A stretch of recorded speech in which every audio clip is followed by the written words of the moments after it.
So gagawa lang ako ng video about doon sa topic kung bakit mas gusto ng mga employer dito sa Middle East na Pilipina or um, Pilipino na worker. Siguro alam na ng karamihan ng OFW yun, no? Pero sa mga first timer na gustong pumunta dito, sa mga baguhan, mas gusto ng mga employer dito ang Pilipino or Filipino na worker, lalo na sa mga domestic helper. Pagdating sa trabaho, kahit saan sulok ng mundo ka man, mas gusto ng maraming employer yung mga trabahanteng Pilipino. Kasi, unang-una doon, may kultura kasi tayo, na lumaki tayo sa kulturang, alam nyo yun, marespeto sa kapwa, at alam natin yung kahit wala tayong masyadong pinag-aralan, most of the halos kalimitan sa atin, hindi man ganun ka taas yung pinag-aralan, pero alam kasi natin ilugar yung sarili natin pagdating sa trabaho, sa pagiging empleyado natin at sa pagiging normal na empleyado natin, di ba? So, may mga ugali tayong o may mga katangian tayo na hindi lang dahil sa masipag tayo, hindi lang dahil sa magaling tayo, kundi dahil may mga pag-uugali tayo na nagugustuhan din nila. Or yung mga simpleng, alam mo yon, yung hindi ka na nila kailangan utusan or sabihan ng paulit-ulit kasi alam nilang alam mo yung ginagawa mo. Most of the time, hindi ko naman ito hindi ko sinasabi to para maging against doon sa ibang lahi. Hindi.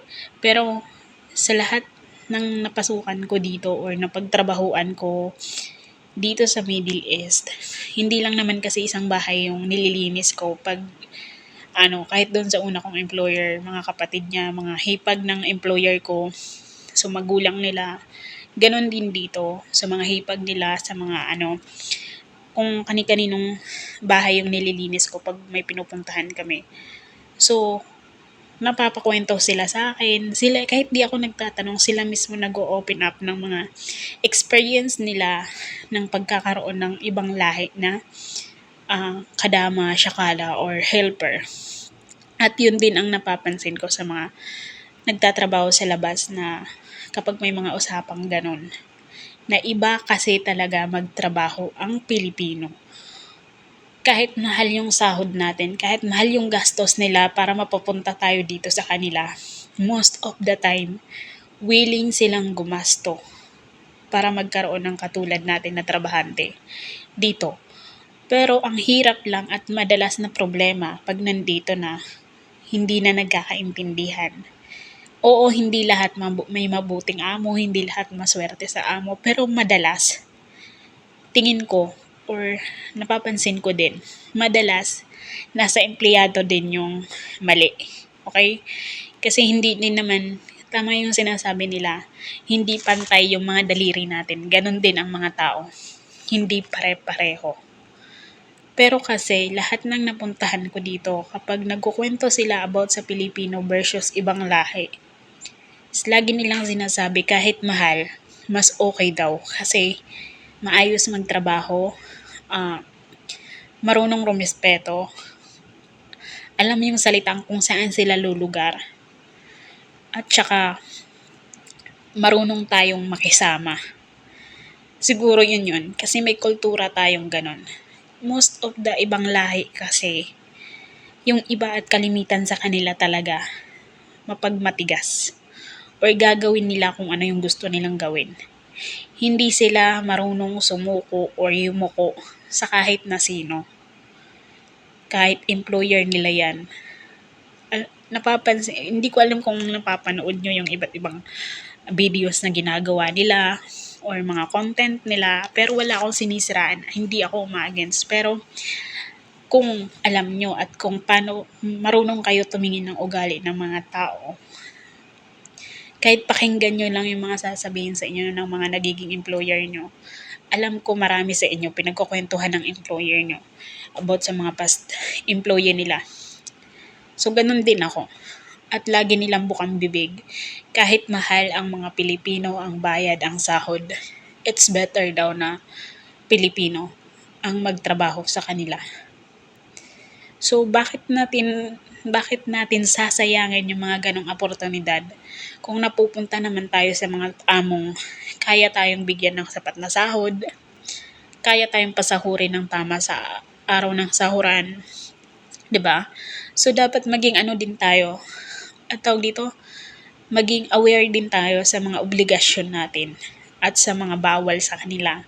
Hindi porket okay ka sa kanila, hindi porket mabait sila sa'yo, gagawin mo na kung ano yung gusto mong gawin. Kailangan alam pa din natin sa sarili natin yung limitasyon, yung tawag dito, kung hanggang saan lang tayo dapat sa mga pwede nating gawin. Huwag tayo parang laging, alam mo yun, okay lang sumagot kapag alam mong sobra na, nasa tama na. Pero pag alam mong hindi na kailangan gawin yun, huwag mo nang ipilit. Minsan mas okay na talagang manahimik ka na lang kaysa kung ano-ano pang salita yung bitawan mo. Kaysa sabihin na nasa tama ka. Kasi sa kanila, iba yung ugali talaga nila. Hanggat alam nilang sila yung boss, hanggat alam nilang sila dapat yung masusunod. Bihira ang magkaroon ng employer na umaamin sa kasalanan nila. Bihira ang magkaroon ng employer na tatanggapin na sila yung may mali. Kaya ang advice ko lang, kapag alam nyo naman kaya nyong pagpasensyahan nyo na lang talaga. Magbingi-bingihan na lang talaga kayo.